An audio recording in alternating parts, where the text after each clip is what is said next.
இன்றைக்கி நான் என்னோடய பேபிக்கு வந்து சிகப்பு காராமணியும் சாமை மில்லட்டில் வந்து எடுத்திருக்கேங்க.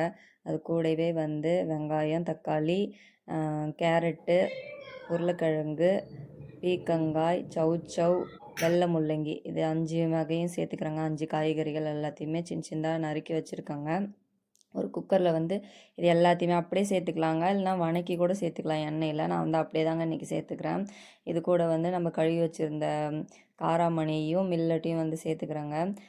நம்ம கொடுக்கக்கூடிய சாப்பாடு எப்போயுமே குழந்தைங்களுக்கு வந்து அதில் வந்து நீர்ச்சத்து, கார்போஹைட்ரேட், மினரல், விட்டமின்ஸ்னு சொல்லிட்டு எல்லாமே கலந்துருக்கணுங்க. அப்படின்னா தான் குழந்தைங்களுக்கு ரொம்பவே உடம்புக்கு சத்து.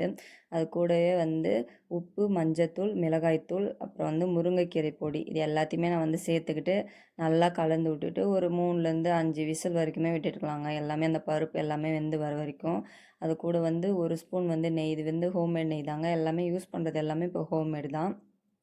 கொஞ்சமாக 1 ஸ்பூன் நெய், 1 spoon banana powder, 1 spoon nuts powder. இது வந்து நான் 3மே வந்து டெய்லிக்குமே கொடுப்பேங்க.